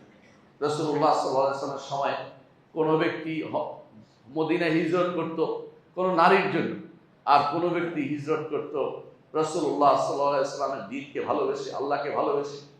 আল্লাহ রাসূল সাল্লাল্লাহু আলাইহি ওয়াসাল্লাম বলে দিলেন ইন্নামাল আ'মালু বিন্নিয়াত ফামান কানাত হিজরাতুহু ইলাল্লাহি ওয়া রাসূলিহি ফাহিজরাতুহু ইলাল্লাহি ওয়া রাসূলিহি ওয়া মান কানাত হিজরাতুহু ইলা দুনিয়া আও ইমরাআতান ইয়াতাযাওয়াজুহা ফাহিজরাতুহু ইলা মা হাজারা ইলাইহি। কোন ব্যক্তি যদি কোনো আল্লাহর জন্য হিজরত করে, হিজরত বুঝেন এক দেশ থেকে আরেক দেশে চলে যাও, কি জন্য যায়? যায় দ্বীন রক্ষার্থে, শরীয়ত রক্ষার্থে, আল্লাহকে ভালোবেসে, আল্লাহর দ্বীন রক্ষার্থে। হিজরত এই জন্য নয় যে এক দেশ থেকে আরেক দেশে চলে গেলে হিজরত হয়ে যায়। ওই হিজরত কখনো হারামও হতে পারে। এখন মানুষ যাচ্ছে আল্লাহর দ্বীনকে নষ্ট করার জন্য, কাফেরের দেশে গিয়ে মানুষ বসবাস শুরু করে দিয়েছে। নিজে হয়তো বলবে, আত্মপ্রসাদ লাভ করবে যে আমি ভালো আছি, আমার সন্তানরা ভালো আছে, বাংলাদেশে ভালো আছে, অমুক দেশে ভালো আছে, এগুলি আত্মপ্রসাদ লাভ করে। কিছুদিন পরে চোখ বন্ধ হলে দেখবে তার সন্তানরা কেউ কাফের হয়ে গেছে, কেউ তারা আবার সেই এলজিবিটি কিউতে পরিণত হয়েছে, কেউ সবচেয়ে নিকৃষ্টতম কীটে পরিণত হয়েছে, হারামের কাজে বেশাতি করে বেড়াচ্ছে। এমন হতে পারে তার স্ত্রী অপকর্ম করে সে বা কাফের হয়ে গেছে। এমনও হবে তার মৃত্যুর পরে তার সম্পদ আল্লাহর শরিয়া মোতাবেক বন্টন হচ্ছে না, কারণ ওই সমস্ত দেশে আল্লাহ শরিয়া মোতাবেক বন্টনের নিয়ম নাই। এমনও হবে যে তার জানাজাটাও ঠিক মতো হয় নাই। এমনও হতে পারে তার কবরটাও ঠিক মতো দেওয়া হয় না, তাকে বড় একটা মেশিন এনে সেখান থেকে তার কবরে নিক্ষেপ করা হবে। এরপরেও দুনিয়া পাওয়ার জন্য তার কোনো কারণ নাই। দুনিয়া পাওয়ার জন্য সাময়িক শান্তি তথাকথিত, যে আমরা খুব ভালো আছি, নিরাপত্তায় আছি, ওই নিরাপত্তা না থাকলেও মুসলিম দেশে থাকা আপনার জন্য ফরজ। নিরাপত্তা না থাকলেও যা কিছু হোক আপনি এখানে হক কথা বলতে পারছেন, এখানে দাঁড়িয়ে কথা বলার মতো যোগ্যতা আপনার আছে, এখানে বসে শোনার মতো যোগ্যতা আছে। আপনি এমন শব্দ সে বাস করেন যেখানে আপনি খুতবা শুনতে হলে আপনাকে বিশেষ অবস্থায় আসতে হবে, বিশেষ নীতিতে চলতে হবে, কথা বলতে হলে মেপে মেপে বলতে হবে, হক কথা বলার কোনো সুযোগ নাই। আল্লাহ ইমানদার এবং কাফেরের মধ্যে যে চিরশত্রুতা, এটা বলার মতো কথা শক্তি আপনার নাই। আপনি ইমানদার কাফেরকে একসাথ করতে চাইবেন, আবার ডাক দিবেন বাইত ইব্রাহিমী, যে ইব্রাহিমী ঘর বানাবো, আমরা সবাই মিলে থাকবো, খ্রিস্টান, ইহুদি, মুসলিম এক ঘরের মধ্যে থাকবো, একসাথে চলাফেরা করবো, সেগুলির বিরুদ্ধে কথা বলতে পারবেন না। এমনকি সেখানে থাকতে হলে এলজিবিটিকিউকে মেনে নিতে হবে, তথাকথিত সমকামিতাকে আপনাকে মেনে নিতে হবে। ওই সমস্ত দেশে আপনি কার জন্য আপনার সন্তানকে নিচ্ছেন? সন্তানকে বেশি ভালোবাসছেন, স্ত্রীকে বেশি ভালোবাসছেন।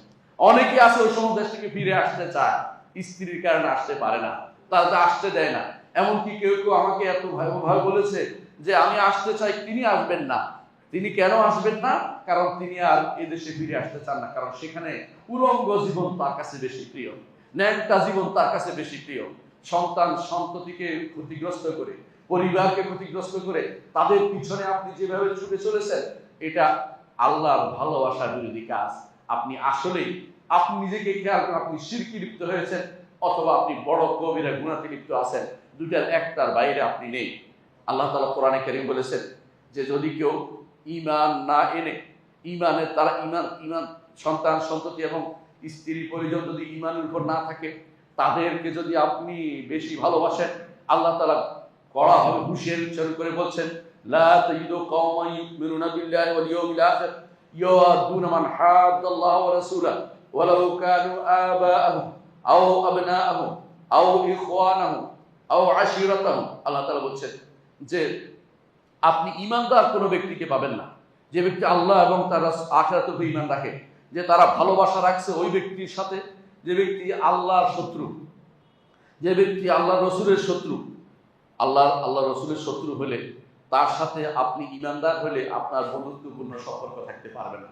এটা আমার কথা নয়, এটা আল্লাহর কথা। সূরা মুজাদালার 22 নম্বর আয়াতে আল্লাহ তাআলা বলছেন, যদিও সে তার পিতা হয়, যদিও তার সন্তান হয়, যদিও তার ভাই হয়, যদিও তার জ্ঞাতি গোষ্ঠী হয়, অর্থাৎ আপনাকে আল্লাহর ভালোবাসাকে সবকিছুর উপরে স্থান দিতে হবে।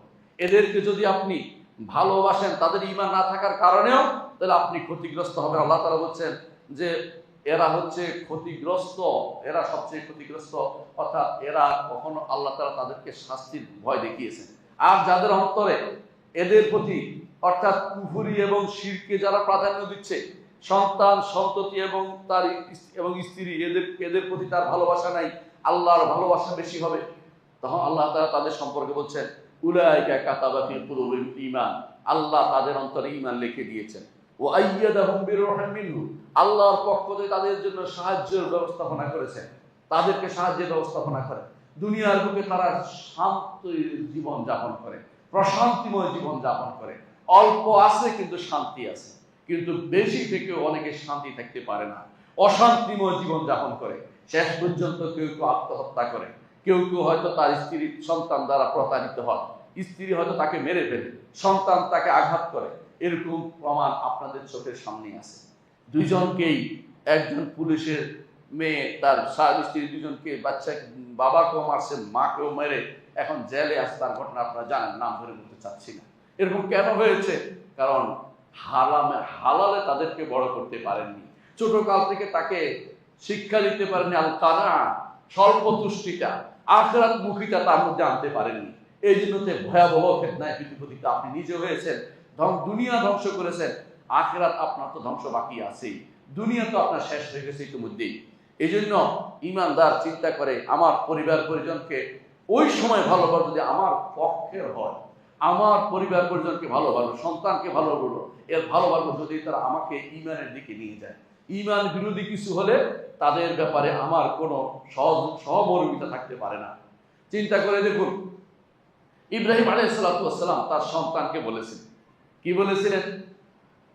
ইয়া বুনাইয়া ইন্নী আরা ফিল মানামি আন্নী আযবাহুকা ফানজুর মাযা তারা, প্রিয় বৎস, আমি স্বপ্নে দেখেছি আমি তোমাকে জবাই করছি, তোমার কি মত? ক্বালা ইয়া আবাতি ফাআল মা তু'মার সাতাজিদুনি ইনশাআল্লাহু মিনাস সাবিরিন। প্রিয় পিতা, আপনাকে যা আদেশ করেছে তা প্রতিপালন করুন। আমরা বলছি না জবাই করতে, কিন্তু কথা হচ্ছে একজন সন্তান তার পিতার দিনকে রক্ষাকারী হিসেবে থাকবে, যে আমার বাবা যেন দিনের বাইরে না যায়, আমার কারণে খেয়াল রাখবো আমি। আমার বাবা আল্লাহর নির্দেশের বাইরে যেন না যায়, আল্লাহ যার নির্দেশ দিয়েছে তা যেন প্রতিপালন করে। রেখে গেছে স্ত্রীকে রেখে যাচ্ছে মক্কাতে, জনমানবহীন জায়গাতে। ইব্রাহিম আলাইহিস সালাম কিছুই নেই, বাঘও খেয়ে ফেলতে পারত, কিন্তু এমন জায়গায় রেখে গেছেন। রেখে গিয়ে যাচ্ছেন, যখন স্ত্রী জিজ্ঞাসা করছে আপনি কি নিজের থেকে রেখে যাচ্ছেন না আল্লাহ নির্দেশ দিয়েছেন? তিনি বলেন আল্লাহ নির্দেশ দিয়েছেন। তখন স্ত্রী বলছেন, কি বলছেন? না, আল্লাহ আমাদেরকে কখনো ধ্বংস করবেন না। আল্লাহর উপর বিশ্বাস তার কত বেশি ছিল, কিছুই নাই, তারপরেও আল্লাহর কথাকে সে মেনে নিয়েছেন। বর্তমান সময় হলে আপনি কি করতে, আপনার স্ত্রী কি করতে, একটু চিন্তা করে দেখুন। আপনি নিজেও রেখে আসতে পারতেন না, আপনার স্ত্রীও থাকতো না, প্রয়োজনে সে আগুন লাগিয়ে দিতে, ওই করবে সেই করবে, অনেক আল্লাহ বিরোধী কাজে তারা যত বেশি আপনাকে বিভ্রান্ত করে ফেলতে পারত। এটাই হচ্ছে ইমানদারের কাজ। ইমানদার কখনো ইমানের বিনিময়ে কোনো কিছুকে প্রাধান্য দিতে পারে না। ইমান তাদের কাছে বেশি প্রিয় হয়ে যাবে, ইমানদারের চিন্তা সবসময় করে থাকে। বুরায়দা রাদিয়াল্লাহু আনহু বলেন, একদিন নবী সাল্লাল্লাহু আলাইহি ওয়াসাল্লাম আমাদেরকে ভাষণ দিচ্ছিলেন, জুমার খুতবা না, সাধারণ ভাষণ দিচ্ছিলেন। এমন সময় হাসান হোসাইন দুইজনে আসলেন। তাদের গায়ে ছিল দুটি কাপড়, লাল কাপড়, তারা কাপড়ের কারণে পড়ে যাচ্ছিল। কত কাপড় লম্বা ছিল, ছোট বাচ্চাদের হতে পারে, সেই কারণে রাসূলুল্লাহ সাল্লাল্লাহু আলাইহি ওয়াসাল্লাম নেমে আসলেন এবং তার কথা বন্ধ করলেন, দুজনকে তুলে নিলেন। তারপর আবার মিম্বরে উঠে আলোচনা করতে শুরু করলেন এবং বললেন, সাদাকাল্লাহ, আল্লাহ সত্য বলেছেন, ইন্নামা আমওয়ালুকুম ওয়া আওলাদুকুম ফিতনা, সন্তান এবং সম্পদ তোমাদের জন্য পরীক্ষার সামগ্রী। আমি এই দুইজনকে দেখেছি বারবার পিছনে পড়ে যেতে, আমি ধৈর্য ধারণ করতে পারিনি। দুইজনকে নিয়ে এসেছি, আমার কথা ছেড়ে দিয়েছি, দুইজনকে আবার নিয়ে এসেছি। ইমাম নাসাই হাদিসটি বর্ণনা করেছে, হাদিসটি সনদ সহিহ। এর অর্থ হচ্ছে রাসূলুল্লাহ সাল্লাল্লাহু আলাইহি ওয়াসাল্লাম নিজেও বুঝছেন যে ঘটনাটা কি, কিন্তু এটা কোনো গুনার কাজে তিনি করেন নাই, বৈধ কাজ করেছেন। তারপর তিনি দলিল দিচ্ছেন যে সন্তানের মায়া মানুষের ভিতরে একেবারেই কুঠিত আছে, এটা যদি ভালো কাজের না হয় তাহলে বিপদের কারণ আছে। অন্য একটি হাদিসে রাসূলুল্লাহ সাল্লাল্লাহু আলাইহি ওয়াসাল্লাম বলেছেন, আসওয়াদ ইবনে খালাফ রাদিয়াল্লাহু আনহু বলেন, নবী সাল্লাল্লাহু আলাইহি ওয়াসাল্লাম একদিন হোসাইনকে তিনি হাত নিলেন, হাসানকে, এবং নিয়ে তিনি চুমু দিলেন তাকে। তারপর মানুষের কাছে এসে বললেন, ইন্নাল ওয়ালাদা মাবখালাতুন ওয়া মাজবান, সন্তানরা অনেক সময় মানুষকে ভীরু বানিয়ে দেয় এবং মানুষকে বখিল বানিয়ে দেয়, কৃপণ বানিয়ে দেয়। সন্তানের কারণে আপনি অনেক সময় যুদ্ধে যেতে পারেন না, সন্তানের কারণে সময় আপনি ভালো কথা বলেন না, কারণ যদি আমি হক কথা বলতে থাকি আমার সন্তানকে ধরে অমুকে মারবে, অমুকে আক্রমণ করবে, পথের মধ্যে এই সমস্যা হবে, আমার সন্তানের চাকরিটা হবে না, আমার সন্তানের ভবিষ্যৎ অন্ধকার হয়ে যাবে, মানুষ কি বলবে। মা খালা, আপনি ভীরু হয়ে গেছেন এক যেমন তেমনি আপনি কৃপণও হন। সন্তানের কারণে আপনি আল্লাহর রাস্তা দান করেন না। মসজিদ গিয়ে আপনি বেশি ভালোবাসা দরকার সন্তানের চেয়েও। সন্তান ভালো হতেও পারে, নাও হতে পারে, কিন্তু মসজিদ তো আল্লাহর ঘর, বিশেষ করে যদি সালাফি মসজিদ হয়, সেটাকে আপনি সন্তানের চেয়ে বেশি ভালোবাসা দরকার ছিল। আমার ঘর, আমার বাড়ি, একটা মসজিদের জন্য আপনি একটু যদি কোনো ব্যয় করতে পারেন। মুহাম্মদ রাসূলুল্লাহ সাল্লাল্লাহু আলাইহি ওয়াসাল্লাম বলেছেন যে বানাল্লাহু লাহু বাইতান ফিল জান্নাহ, আল্লাহ তার জন্য জান্নাতে একটি ঘর বানাবেন। এই শুধু ঘর, জান্নাতে একটি ঘর। আপনারা দোয়া করেন আল্লাহ জান্নাতে একটি ঘর চাই। ঘর চাওয়ার একটা কারণ তো হচ্ছে মসজিদ নির্মাণে শরীক হওয়া। পুরোটা দিতে হবে জরুরি না, যতটুকু পারেন মসজিদ দিতে পারেন, কিন্তু দেয় না কেন? সন্তানের কমে যাবে, সন্তানের ভবিষ্যতের চিন্তা করতে হবে। এই ভবিষ্যতের চিন্তা আপনাকে আল্লাহর দিন থেকে দূরে সরিয়ে দিবে। ভবিষ্যতের চিন্তা মানুষ এবং পিঁপড়া ছাড়া কোনো প্রাণী করে না। সব প্রাণী আজকের খাওয়া, আজকের চিন্তা করে, ভবিষ্যতের চিন্তা করে না। যে আল্লাহ আজকে আছেন, তিনি ভবিষ্যতেও আছেন, তিনি সবার জন্য খাওয়ার ব্যবস্থা করবেন। ওমা মিন দাব্বাতিন ফিল আরদি ইল্লা আলাল্লাহি রিজকুহা, জমিনের বুকে বিচরণকারী প্রতিটি প্রাণী এর দায়িত্ব, এই রিজিকের দায়িত্ব আল্লাহর উপর আছে। আল্লাহ তাআলা কোরআনে কারীম বলেছেন ওয়া কাআইয়িন মিন দাব্বাতিন লা তাহমিলু রিজকাহা, এমন বহু প্রাণী আছে রিজিক বহন করে না, আল্লাহ ইয়ারযুকু, আল্লাহ এদের রিজিকের ব্যবস্থা করেন। এমন বহু প্রাণী, বরং মানুষ এবং পিঁপড়া ছাড়া কেউ রিজিকের পিছনে এত সময় দেয় না। সবাই আজকের খাবার আজকে চিন্তা করে, পেট পুড়ে গেলে তারা আর কিছু করে না। ওয়া ইন মিন শাইইন লা ইউসাব্বিহু বিহামদিহি ওয়ালাকিন লা তাফকাহুনা তাসবিহাহুম, তারা আল্লাহর জিকির থাকে, আল্লাহ তাসবিহ পাঠ করে, আল্লাহ ঘোষণা করেছেন। এর অর্থ হচ্ছে এরা মানুষ শুধুমাত্র সাধারণত আখিরাতের মানে ভবিষ্যতের চিন্তা, আখিরাত নয় ভবিষ্যতের চিন্তায় মানুষ বিভোর হয়ে থাকে। এর জন্য তারা আল্লাহর রাস্তায় দান করতে পারে না। রাসূলুল্লাহ সাল্লাল্লাহু আলাইহি ওয়াসাল্লামের জন্য বলেছেন আল ওয়ালাদু মাবখালা, অর্থাৎ কৃপণতারও একটি কারণ। তারপর রাসূলুল্লাহ সাল্লাল্লাহু আলাইহি ওয়াসাল্লাম বলেছেন আল ওয়ালাদু মাজহালা, অর্থাৎ তারা জাহেলও বানিয়ে ফেলে। কেমনে জাহেল হয়?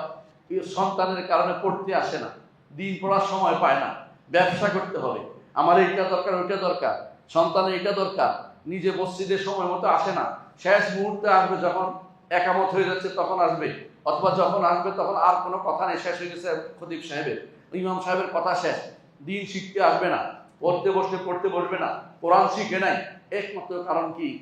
সন্তানের জন্য সময় দিতে হবে, স্ত্রী পরিবারের জন্য সময় বের করতে হবে, কিন্তু বেশি দিয়ে ফেলেছে বলে জাহেল হয়ে গেছে। আবার মাহজানা, যদি হারিয়ে ফেলে আফসোস করতে করতে শেষ। সম্পদ হারিয়ে ফেললে আফসোস করে, স্ত্রী হারালে আফসোস করে, সন্তান হারালে তো আরো বেশি আফসোস করে। সন্তান এই হয়ে গেছে, সে হয়ে গেছে, মরে গেছে, আফসোস করতে করতে শেষ হয়ে যায়। অর্থাৎ সে সন্তানের জন্য চেষ্টা করে একেবারে প্রচুর পরিমাণে, আবার যখন সন্তান চলে যাওয়ার দিকে তার জন্য আবার নিজের শরীর নষ্ট করে দেবে। মানুষ নিজে ভবিষ্যৎ বুঝে না কোথায় তার ভালো হবে।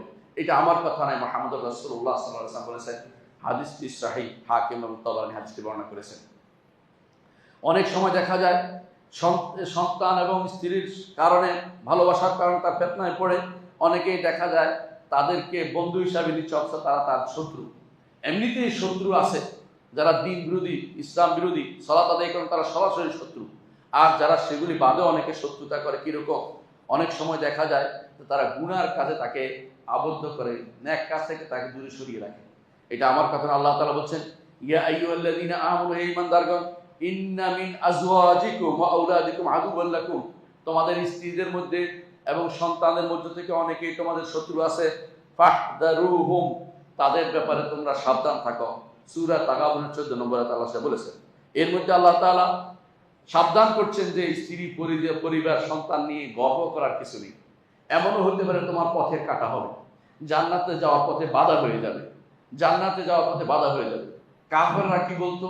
নাহনু আকসারু আমওয়ালান ওয়া আওলাদান ওয়া মা নাহনু বিমুআযাবিন, আমাদের সন্তানও বেশি, সম্পদও বেশি, আমরা আযাব প্রাপ্ত হব না। আল্লাহ কি না জেনে দিছে নাকি? আমার সন্তান বেশি দিছে, যদি আমার উপরে যদি আল্লাহ রাগ করতো তাহলে সন্তান বেশি দিল কেন? নাউযুবিল্লাহ। এটা দিয়ে তারা মনে করতো যে তারা ধোঁকাগ্রস্ত হচ্ছে।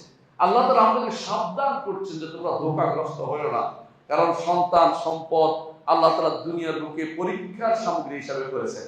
সুতরাং এগুলি যেন তোমাদেরকে বিপদে না ফেলে, এগুলির কারণে তুমি ধোঁকাগ্রস্ত না হও। বরং আল্লাহ তাআলা কোরআনে কারীমে এটাও বলেছেন যে আল্লাহ তাআলা তো চান, ইন্নামা ইউরিদুল্লাহ, আল্লাহ চান যে এর মাধ্যমে এদেরকে তাদের জীবনকে দুর্বিষহ করে তুলবেন। এমন দুর্বিষহ তারা দুনিয়াতে শুধু এদের পিছনে ছুটে চলবে, ঈমান থেকে দূরে সরে যাবে, নেক আমল করতে পারবেন, নেক আমল থেকে দূরে সরে যাবে।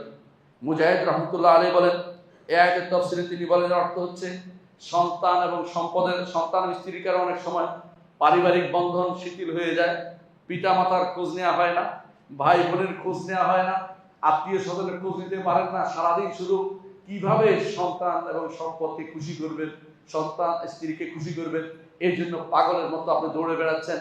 বাবার খোঁজ নাই, অনেক সময় বাবা আসলো টাকা নাই, কিন্তু সন্তানের জন্য টাকা হয়, স্ত্রীর জন্য টাকা হয়। অথচ আল্লাহর বিধান হচ্ছে আপনি এবং আপনার সমস্ত সন্তান আপনার পিতা। রাসূলুল্লাহ সাল্লাল্লাহু আলাইহি ওয়াসাল্লামের কাছে এক ব্যক্তি এসে বলে, ইয়া রাসূলুল্লাহ, আমার পিতা আমার সম্পদ নিয়ে যেতে চায়। রাসূল বললেন, আনতা ওয়া মালুকা লিআবিকা, তুমিও তোমার পিতা, তোমার সন্তানও তোমার পিতা। অর্থাৎ তুমি যেমন তোমার পিতার সন্তান, তেমনি ভাবে তোমার সম্পদও তোমার পিতা। এক কথা বলে তিনি সবকিছু সমস্ত হিংসা বিদ্বেষকে রহিত করে দিলেন। পিতা যদি সম্পদ নিয়ে যায় আপনার বলার কিছু নেই, আপনি খুশি হওয়ার জায়গা। আমার বাবা আমার সম্পদটা নিচ্ছেন, কাজে লাগছে, আমার মা আমার সম্পদ নিচ্ছেন, কাজে লাগছে, এই খুশি আপনার অন্তরে থাকা দরকার। কিন্তু যারা বিপরীতটা করে, পিতা মাতার খোঁজ নেয় না, পারিবারিক বন্ধন তারা থেকে দূরে সরে যায়, আত্মীয়তার সম্পর্ক কাট অফ করে ফেলেছে, একমাত্র কারণ হচ্ছে স্ত্রীর কারণে বা সন্তান সম্পত্তির কারণে তারা ভয়াবহ ফিতনাতে আছে, ভয়াবহ বিপদে আছে। আল্লাহ তাআলা যেটার ব্যাপারে আমাদেরকে সাবধান করেছেন যে এরা তোমাদের শত্রুতে পরিণত হয়ে যেতে পারে, এখন আমাদের জন্য তারা শত্রুতে পরিণত হয়ে গেছে। আনাস ইবনে আব্বাস রাদিয়াল্লাহু আনহু এই আয়াতের ব্যাখ্যায় বলেন যে মক্কাবাসী কিছু লোক ঈমান আনছিল, তারা চাইছিল মদিনাতে হিজরত করে রাসূলের কাছে চলে যাবে। তখন স্ত্রী এবং সন্তানরা তাকে আটকে রাখছে যে আপনি চলে গেলে আমাদের কি হবে, আবার তা ভালো বুঝে হবে যে আমাদের নিরাপত্তা আপনাকে বুঝতে হবে ইত্যাদি বলে বলে তাকে হিজরত থেকে দূরে সরিয়ে রাখছে। যখন তারা পরে মক্কা বিজয়ের পরে তারা তাদের ইসলামের কথা প্রকাশ পেল, মদিনাতে এসে দেখলো যে মানুষ ইসলাম শিখে ফেলেছে, তারা কিছুই শিখতে পারে নাই। তখন তারা আফসোস করতে থাকলো। তখন এই আয়াত অবতীর্ণ হলো যে এরা তোমাদের শত্রুত্ব হতে পারে, যখন আল্লাহর দ্বীন থেকে বাধা হয়ে দাঁড়ায়, আল্লাহর দ্বীন শেখা থেকে বাধা হয়ে দাঁড়ায়, দ্বীনের পথে নিজেকে ব্যস্ত রাখাচ্ছেন, বাধা হলে সে আপনার শত্রু ছাড়া কিছুই নয়। এরা প্রকাশ্যের শত্রুতে আপনার জন্য প্রকাশ্যের শত্রু হিসেবে বিবেচিত হবে। এই জন্য কখনো কখনো শত্রু সরাসরি হয়, কখনো কারণে কারণে হয়। এরা কারণে আপনাকে আল্লাহর ইবাদত থেকে, আল্লাহর শরিয়াত শিক্ষা থেকে বাধা দিচ্ছে, এর অর্থ হচ্ছে, এবং আপনাকে ভালো কাজে, ন্যাক কাজে বাধা দিচ্ছে, পরিজনের সাথে সম্পর্ক রক্ষাতে বাধা দিচ্ছে। এরা আপনার শত্রু ছাড়া কিছু নয়। কারণ আত্মীয়তার সম্পর্ক হাসরের দিন দাঁড়াবে, ফুলসেরাতে দাঁড়াবে, এবং তারা যারা ফুলসেরাতে দাঁড়াবে, যারা পার হতে থাকবে, আত্মীয়তার সম্পর্ক রক্ষা করেন তাদেরকে টেনে নিচে ফেলে দিবে। এটা হাদিস দ্বারা প্রমাণিত। তো বোঝা গেল যে আপনারা যারা এই বেশিরভাগই যারা আজ পরিবার, সন্তান, সন্ততি এবং স্ত্রীর কারণে না যে আত্মীয়তার সম্পর্ক রক্ষা করছেন না, তাদের জন্য ভয়াবহ পরিণতি অপেক্ষা করছে। এরা আসলে শত্রু। কি শত্রু? এরা আপনার ন্যাক আমলের শত্রু বলে বিবেচিত হবে। এটা রাসূলুল্লাহ কোরআনে কারীম আল্লাহ তাআলা আমাদেরকে জানিয়েছেন যে ন্যাক আমলের পথে এরা বাধা স্বরূপ। তো এই বাধা যেন না হতে পারে। ইমাম ইবনে কাইয়িম রাহমাতুল্লাহ আলাইহি বলেন যে অনেক সময় তাদের মধ্যে দেখা যায় হিজরত থেকে বাধা দেয়, জিহাদ থেকে বাধা দেয়, ইলম অর্জনে বাধা দেয়, সদকা দানে বাধা দেয়। এইভাবে তারা বাধা দিতেই থাকে, বরং এই বাধার পরিমাণ এমন হয় যে এক সময় তারা আল্লাহর পথে চলতে আর তারা সাহস করতে পারে না। কারণ তাদের এখন অভ্যাসে পরিণত হয়ে গেছে, কারোর সাথে আর কোনো কথা বলার মতো সময় তার হাতে নাই। এমনও হয়ে যায় কেউ বছরের বছর গেছে, বাবা মার সাথে টেলিফোনে আলাপ করার সময় তার হয়নি। এমনও হতে পারে তার ভাইয়ের সাথে দেখা করার সময় তার হয়নি। অথচ একজন মানুষ যদি কোনো তার প্রিয় মানুষদের সাথে দেখা করতে যায়, রাসূলুল্লাহ সাল্লাল্লাহু আলাইহি ওয়াসাল্লাম কি বলেছেন যে আল্লাহর জন্য ওয়াজাবাত মাহাব্বাতি লিল মুতাজাবিরিনা ফিয়া। আল্লাহ তাআলা হাদিসে কুদসিতে বলেন যে আমার জন্য সাক্ষাৎ করতে যায় তাদের জন্য আল্লাহর মহব্বত, আল্লাহর ভালোবাসা আবশ্যক হয়ে পড়ে। আল্লাহর ভালোবাসা পেয়ে যাবেন যদি আপনি যদি তার সাক্ষাতের জন্য যান। কিন্তু এখন এত ব্যস্ত জীবন দেখাই আমরা যে এই জন্য সাক্ষাৎ করতে যেতে পারি না। সম্পদ বেড়ে গেলে ব্যস্ততা আরো বেড়ে যায়। দরকার ছিল সম্পদ বেড়ে গেলে খরচ করার মানসিকতা বেড়ে যাওয়া, আত্মীয়দের সবার আগে খরচ করতে আত্মীয়ের পিছনে, সেটা না করে অনেক সময় অন্য জায়গাতে খরচ করবেন, হারামে খরচ করবেন, কিন্তু আত্মীয়দের পিছনে খরচ করার মন মানসিকতা আসে না। এই জন্য অন্য আয়াতে আল্লাহ তাআলা বলছেন, তবে অন্য আয়াতে আল্লাহ তাআলা বলছেন যে এরা মানুষ, ইয়া আইয়ুহাল্লাযীনা আমানু লা তুলহিকুম আমওয়ালুকুম ওয়ালা আওলাদুকুম আন যিকরিল্লাহ, হে ঈমানদারগণ, তোমাদেরকে যেন ভুলিয়ে না ফেলে তোমাদের সম্পদ এবং সন্তান সন্ততি আল্লাহর জিকির থেকে। ওয়া ইয়াফআল যালিকা ফাউলাইকা হুমুল খাসিরুন, যারা এই কাজটি করবে তারা ক্ষতিগ্রস্ততার মধ্যে পড়বে। অর্থাৎ জিকির, আল্লাহর জিকির থেকে ভুলিয়ে দিবে। এই জিকিরের মধ্যে আছে সালাত, এই জিকিরের মধ্যে কোরআন তেলাওয়াত, এই জিকিরের মধ্যে আছে যত ভালো কাজ। এগুলি থেকে যদি কোনো আপনাকে দূরে সরিয়ে রাখে আপনার সন্তান সন্ততি এবং স্ত্রী, তাহলে আপনি বুঝতে হবে আপনি ক্ষতিগ্রস্তদের অন্তর্ভুক্ত দুনিয়াতে থেকেই। এই জন্য আমি যেন এই কাজে লিপ্ত না হই। এটা কাদের কাজ? আল্লাহ এদের সম্পর্কে বলেছে এটা মুনাফিকদের কাজ, এটা মুনাফিকদের কাজ। সূরা ফাতহের মধ্যে আল্লাহ তাআলা উল্লেখ করেছেন, মুনাফিকরা এসে বলবে, সায়াকুলাকাল মুখাল্লাফুনা মিনাল আ'রাব শাগালাতনা আমওয়ালুনা ওয়া আহলুনা ফাস্তাগফির লানা, আপনার সাথে যেতে পারি নাই যুদ্ধে, কেন? আমাদের স্ত্রী পরিজনে বাধা দিয়েছিল, এই যেতে পারি নাই, ব্যস্ত সময় কাটাইছি। ওই ব্যস্ততা আপনার জন্য বিপদের কারণ হবে। আল্লাহ তাআলা বলছেন, ইয়াকুলুনা বিআলসিনাতিহিম মা লাইসা ফি কুলুবিহিম, তার অন্তরে ভিন্ন জিনিস, মুখে ভিন্ন জিনিস আছে। এটা মুনাফিকদের কাজ, আল্লাহর দ্বীন থেকে দূরে সরে যাওয়ার জন্য ওজর দেয়া, যে আমি খুব ব্যস্ত সময় কাটাই, আমি খুব ব্যস্ত আছি। আল্লাহর দ্বীন থেকে দূরে সরে কি দিয়ে ব্যস্ত থাকে? পরিবার পরিজন এবং সন্তান সন্ততি নিয়ে ব্যস্ত থাকে। এটা মানুষকে দূরে সরিয়ে দেয়। অনেকে আছে সন্তানের ভবিষ্যৎ নির্মাণে হারাম কাজে লিপ্ত হয়। কেমন? উদাহরণ দিয়ে বলছি, অনেকে তাদের জন্য বীমা করে। এই বীমার অধিকাংশ সময় শতকরা 99% হচ্ছে 99 হচ্ছে হারাম। এই বীমা কেন করেন? আপনার সন্তানের চিন্তা আপনি করতে হবে না, আপনি তাদেরকে দ্বীন শিক্ষা দেন, আপনার সন্তানকে সম্পদ বানিয়ে যান, আপনার সন্তানই আপনার সম্পদ হয়ে যাবে। সেটা কিভাবে হবে? আপনি যদি কোনো আল্লাহর দ্বীন তাকে শিক্ষা দেন, সে আপনার জন্য হয়ে যাবে। কিন্তু আপনি যদি কোনো তার ভবিষ্যৎ নির্মাণে টাকা পয়সা রেখে যান, এমন হবে শুয়ে শুয়ে কাটাবে, হারাম খাবে, ধ্বংস করবে। আপনার সন্তান আপনার হয়ে যাবে না, সে ইবলিসের সন্তানে পরিণত হয়ে যাবে, শয়তানের সন্তানে পরিণত হয়ে যাবে। আপনি তাকে নিজে খরচ করে, নিজে জান প্রাণ চেষ্টা করে, অর্থ কামাই করে আরেকজনের সন্তান কেন হারাবেন? কেন আর শয়তানের সন্তান বানিয়ে যাবেন? আপনি এই জিনিসটা ভালো করে চিন্তা করে দেখুন। আমি যেন ভবিষ্যতের চিন্তা করে আমার সন্তানের জন্য হারাম কাজটা না করি, এটা একজন মানুষের দেখা উচিত আছে। তবে এটা অর্থ এই নয়, আমি আপনাকে বলছি না যে সন্তানের উপর গুরুত্ব দিবেন না, সন্তানের উপর গুরুত্ব দিবেন। আল্লাহ তাআলা সন্তান স্ত্রীর প্রতি গুরুত্ব দেওয়ার কথা কোরআনে ঘোষণা করেছেন। নবীদেরও সন্তান স্ত্রী ছিল। আল্লাহ তাআলা কোরআনে কারীমে বলছেন, ওয়ালাকাদ আরসালনা রুসুলাম মিন ক্বাবলিকা ওয়া জাআলনা লাহুম আজওয়াজান ওয়া যুররিয়া, আপনার পূর্বে আমরা অনেক রাসূল প্রেরণ করে তাদের স্ত্রী ছিল এবং সন্তান সন্ততি ছিল। তাহলে সন্তান সাথে থাকা জরুরি, তবে এগুলিকে আল্লাহর পথে পরিচালিত করতে হবে, আপনার দায়িত্বের ভিতরে পড়ে। যে স্ত্রী আপনাকে আল্লাহর পথ থেকে দূরে সরিয়ে দেয়, সেই স্ত্রীকে সরিয়ে দেয়া আপনার দায়িত্বের ভিতরে পড়বে, এটাকে সরিয়ে দিবেন। যেই সন্তান আপনাকে সরিয়ে বিরুদ্ধে চলতে বলে, সেই সন্তানকে আপনার থেকে দূরে সরিয়ে দিবেন, সম্পদ দিবেন না, ওই সম্পদ আল্লাহর রাহে দান করে দিবেন। এমন সন্তানকে আপনি কখনো সম্পদ দিতে পারেন না, আপনি জানেন যে এই সন্তান আল্লাহ বিরোধী পথে চলে, আল্লাহর পথে চলে না, আল্লাহর পথে থাকতে চায় না। কোরআনে কারীমে আল্লাহ তাআলা এই জন্য দোয়া করতে বলেছেন সন্তান সন্ততির প্রতি, ওয়াল্লাযীনা ইয়াকুলুনা রাব্বানা হাব লানা মিন আজওয়াজিনা ওয়া যুররিয়াতিনা কুররাতা আ'ইউন ওয়াজআলনা লিল মুত্তাকিনা ইমামা। যখন সন্তান ভালো হবে, এই দোয়া আপনার কাজে লাগবে, এই দোয়া ভালো হওয়ার জন্য দোয়া আপনার কাজে লাগবে। সন্তানকে ভালো আল্লাহর কাছে দোয়া করবেন। আল্লাহ তাআলা ইবাদুর রহমান, নেককার আল্লাহর রহমানের বান্দা কারা বলছেন? রহমানের বান্দা হচ্ছে তারাই যারা দোয়া করে বলে, রব্বানা হাব লানা মিন আজওয়াজিনা ওয়া যুররিয়াতিনা কুররাতা আ'ইউন ওয়াজআলনা লিল মুত্তাকিনা ইমামা। আল্লাহ আমাকে দান করুন, হাব লানা মিন আজওয়াজিনা, আমাদের সন্তান স্ত্রী এবং সন্তান সন্ততি যারা আমার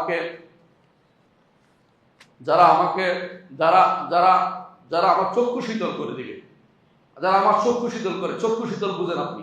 যাকে দেখলে অন্তর প্রশান্ত হয়ে যায়, আমার ছেলে সালাত আদায় করে, আমার ছেলে হারামের দিকে হাত দেয় না, আমার ছেলে দুনিয়ার খারাপ ছেলেদের সাথে মিশে না, আমার ছেলে ভালো ভালো কাজগুলি করে, ন্যাক কাজের মধ্যে সময় দেয়, আমার ছেলে মসজিদের কাজে অগ্রণী হয়, সমাজের ভালো কাজের মধ্যে সে ভালো কাজগুলি করে, আপনার চোখে এমনিতে শীতল হয়ে যাবে। আর আখরাত মুখিটা আপনার চোখে শীতল অর্থ হচ্ছে আপনার ইমানের পরিচয়। আর আপনি যখন বুঝেন সন্তানকে কতগুলো অস্ত্র দিয়ে দিয়েছেন, হারাম দিয়ে দিয়েছেন, আর আপনি মানুষ এই বয়সে সে খারাপ কাজ করবে এই চিন্তা করে বসে আছেন, আপনাকেও শয়তান পেয়েছে, আপনার সন্তানকেও শয়তান নিয়ে নিয়েছে।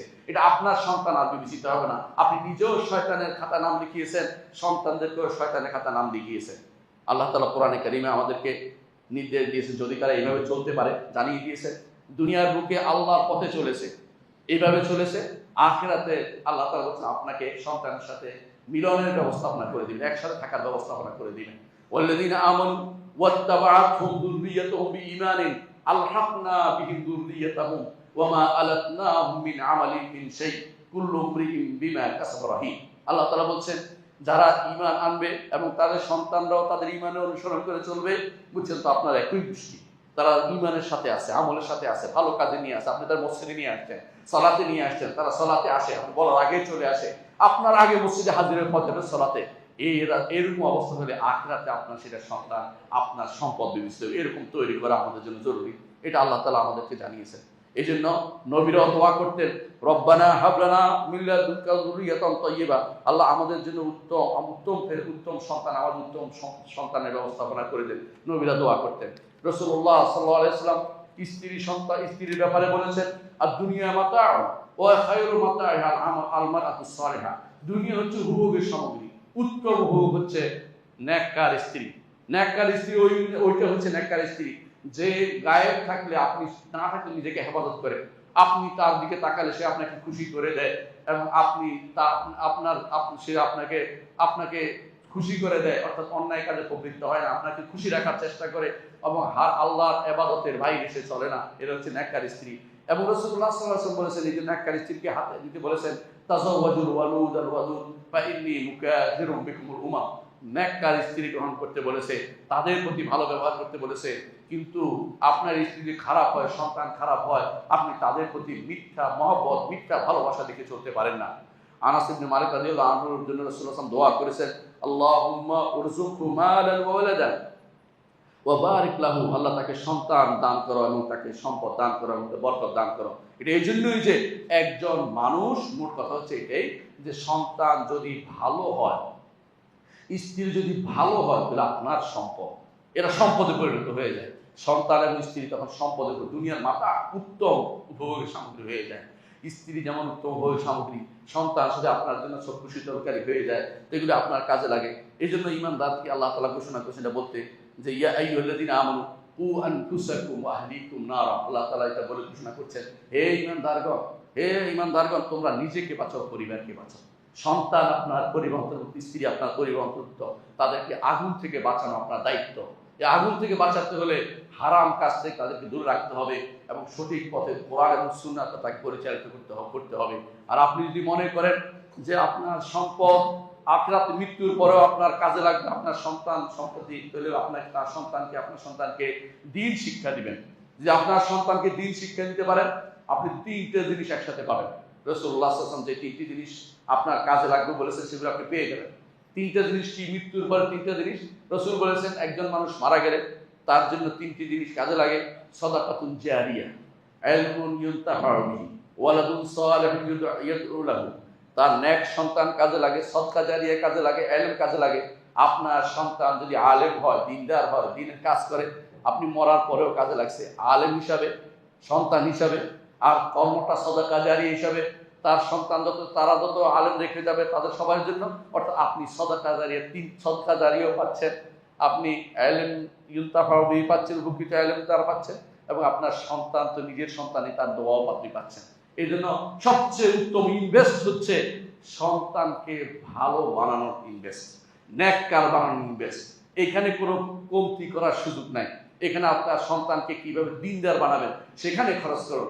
আমরা অনেক সময় দেখি মানুষ খরচ করে, কোথায় খরচ করে এটা আমরা সবাই জানি। বেশিরভাগ মানুষই খরচ করে দুনিয়ার জন্য, খরচটা বেশি করে। যখনই প্রতিষ্ঠানে পড়তে আসে, ইসলামিক প্রতিষ্ঠানে, তখন তারা ফকির হয়ে যায়।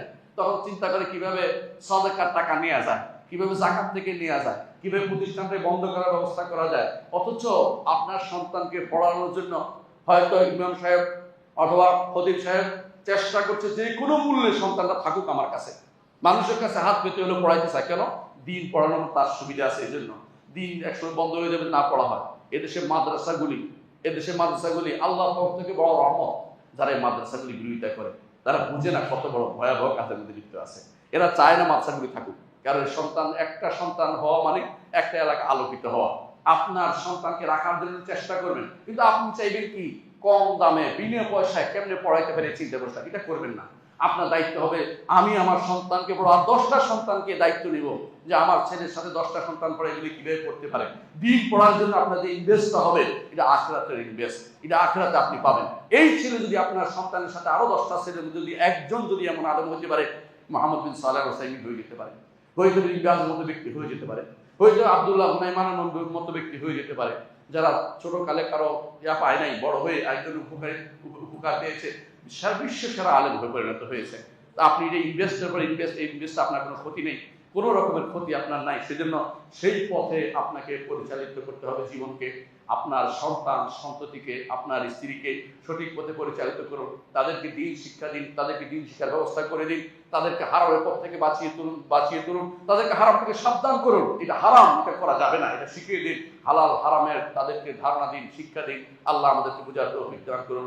আকুলু কাওলি হাযা ওয়া আস্তাগফিরুল্লাহ লি ওয়া লাকুম ওয়া লিসাইরিল মুসলিমিন ফাস্তাগফিরুহু ইন্নাহু হুয়াল গফুরুর রাহিম। ইন্নাল হামদালিল্লাহ নাহমাদুহু ওয়া নাস্তাঈনুহু ওয়া নাস্তাগফিরুহু ওয়া নাউযু বিল্লাহি মিন শুরুরি আনফুসিনা ওয়া মিন সাইয়্যাতি আমালিনা। মান ইয়াহদিহিল্লাহু ফালা মুদিল্লা লাহু ওয়া মান ইউদ্লিল ফালা হাদিয়া লাহু। ওয়া আশহাদু আল লা ইলাহা ইল্লাল্লাহু ওয়াহদাহু লা শারীকা লাহু ওয়া আশহাদু আন্না মুহাম্মাদান আবদুহু ওয়া রাসূলুহু। আম্মা বাদ। সম্মানিত মুসল্লিয়ান ইকরাম, বলছিলাম সন্তান এবং স্ত্রীদেরকে দিন শিক্ষা দিতে, মেয়েদেরকে দিন শিক্ষা দিবেন, তাদের জন্য ভিন্ন ব্যবস্থাপনা রাখবেন। আপনার স্ত্রী যদি ভালো হয়, আপনার সন্তান ভালোর দিকে যাবে, কোনো সন্দেহ নেই। সকালবেলা তিনি যদি আপনার সন্তানকে ঘুম থেকে উঠায়, এটা অবশ্যই ভালো কাজ। এমনও হতে পারে আপনার সন্তান আপনাকে ঘুম থেকে উঠাচ্ছে, এমনও হতে পারে আপনার সন্তান আপনাকে হক কথার কথা সাবধান করে দিচ্ছে যে এটা হালাল নয়, এটা কিভাবে নেবেন। আমি অনেককে জানি যারা সন্তান তাদেরকে সাবধান করেছে, বিভিন্ন ভাওতাবাজি করে চলতো। সন্তান বলে আমরা কষ্ট করে রোজগার করবো, আপনি হারাম আমাদের খাওয়াবেন না। সন্তানদের কারণে পিতামাতা ভালো হয়ে গেছে, এমন বহু নজির আমাদের কাছে আছে। সেই জন্য তৈরি করে তাদেরকে ভালো করে আল্লাহ এই পরিণতি দুনিয়াতে এবং আখিরাতে আপনাকে ভালো পরিণতি আপনাকে দেখাবেন ইনশাআল্লাহ। আল্লাহ ওয়াসাল্লু আলা সাইয়্যিদিল বাশারিয়া মুহাম্মদ ইবনে আব্দুল্লাহ কামা আমাল্লাহু আযজা ওয়া জাল্লা ফি কিতাবিহি ওয়া তান্না বিমালাইকাতিহি মুসাব্বিহাতিল কুদসি ওয়া সাল্লাতা বিকুম আইয়ুহাল মুমিনুন ফাকালা তাআলা মুখবিরান ওয়া আমিরা ইন্নাল্লাহা ওয়া মালাইকাতাহু ইউসাল্লুনা আলান নাবিয়্যি ইয়া আইয়ুহাল্লাযিনা আমানু সাল্লু আলাইহি ওয়া সাল্লিমু তাসলিমা। وقال النبي صلى الله عليه وسلم من صلى عليه مرة صلى الله عليه وعشرا اللهم صل على محمد وعلى آل محمد كما صليت على إبراهيم وعلى آل إبراهيم إنك حميد مجيد اللهم بارك على محمد وعلى آل محمد كما باركت على إبراهيم وعلى آل إبراهيم إنك حميد مجيد اللهم ارض عن الخلفاء الراشدين أبي بكر وعمر وعثمان وعلي وعن سائر الصحابة والتابعين رضوان الله عليهم أجمعين اللهم اغفر لنا ولإخواننا الذين سبقونا بالإيمان ولا تجعل في قلوبنا غلا للذين آمنوا ربنا إنك رؤوف رحيم اللهم اغفر لنا أجمعين। আল্লাহ আমাদের সবাইকে আপনি ক্ষমা করে দিন। আল্লাহ আমাদের এক ভাই মারা গেছেন, দুই ভাই মারা গেছেন, তাদের জন্য তিনি দোয়া চেয়েছেন, আল্লাহ তাদেরকে জান্নাত নসিব করুন। জসিম ভাই, শাহেদ ভাই, তাদের আল্লাহ জান্নাত নসিব করুন। দোয়া করি তাদের যে সমস্ত ভুল ত্রুটি হয়ে সেগুলি ক্ষমা করে দিন। আল্লাহ তাদের অন্তরে, তাদের কবরে আপনি জান্নাত থেকে আপনি নাজেল নেয়ামতের ব্যবস্থা করে দিন। আল্লাহ তাদের আত্মীয় স্বজনকে আপনি তাদের আত্মীয় স্বজনের মধ্যে আপনি শান্তির পরর বজায় রাখুন। আল্লাহ কোনো ভাইয়ের মা অসুস্থ অবস্থা, তিনি দোয়া চেয়েছেন, তার মাকে আল্লাহ সুস্থতা দান করুন। আর কিছু মায়ের বোনের টিউমার হয়েছে, দোয়া চেয়েছেন, আল্লাহ অনেকেই দোয়া চেয়েছেন। তারপর সবাইকে আপনি তাদেরকে আল্লাহ তাদেরকে তার বিপদ থেকে উদ্ধার করে দিন এবং তাদেরকে যে অসুস্থ সুস্থতা দান করুন। আল্লাহুম্মা আগফির ওয়ারহাম তাকার রাহিমিন। সম্মানিত মুসল্লিয়ান ইকরাম, একটি কথা না মানলেই নয়, এই মসজিদ যেহেতু সালাফি মসজিদ, কোনো সন্দেহ নেই এইখানে 1টি টাকা সদকা করা মানে হচ্ছে কোনো সন্দেহমুক্ত জায়গা সদকা করা, একটা দান করা। আপনার নিজের ঘরে যেভাবে ফ্যান দিতে পারেন এখানেও ফ্যান দিবেন, আপনার ঘরে যেভাবে আগুন গরমের জন্য বাঁচার জন্য চেষ্টা ভাবনা করেন এখানেও সেটা করবেন। এটা আপনাদের দায়িত্বের ভিতরে পড়ে। একজন মানুষ নিজের সন্তান সন্ততির চেয়ে আমি প্রথমে বলেছিলাম যে তার মসজিদকে বেশি ভালোবাসতে হবে। মসজিদ হচ্ছে বাইতুল কুল্লি মুমিন, প্রত্যেকটি ইমানদারের বাড়িঘর মসজিদ। মুহাম্মদ রাসূলুল্লাহ সাল্লাল্লাহু আলাইহি ওয়াসাল্লাম মদিনায় এসে প্রথম মসজিদ বানিয়েছেন, যেখানে গেছেন সেখানে মসজিদ বানিয়েছেন। আপনার মসজিদ আপনি যদি আবাদ না করেন অন্যরা করবে না, অন্যদের শত্রুতা আছে এর প্রতি। নিজেরা নিজের ভালোবাসার অংশ থেকে যেটা বেশি ভালোবাসেন ওই অংশ থেকে দিয়ে মসজিদকে আবাদের ব্যবস্থা করুন। শুধু ফ্যান না, যে কোনো অভাব পূরণের জন্য এগিয়ে আসবেন, আল্লাহ তাআলা আপনাকে আকাশে পুরস্কার দিবেন। আল্লাহুম্মা গফির ওয়ারহাম আনতা খায়রুর রাহিমিন। ইবাদাল্লাহ রাহিমাকুমুল্লাহ, ইন্নাল্লাহা ইয়া'মুরু বিল আদলি ওয়াল ইহসান ওয়া ইতা'i যিল কুরবা ওয়া ইয়ানহা আনিল ফাহশা'i ওয়াল মুনকারি ওয়াল বাগই ইয়া'iদুকুম লা'আল্লাকুম তাযাক্কারুন ওয়া লাযিকরুল্লাহি আকবার ওয়াল্লাহু ইয়া'লামু মা তাসনা'উন।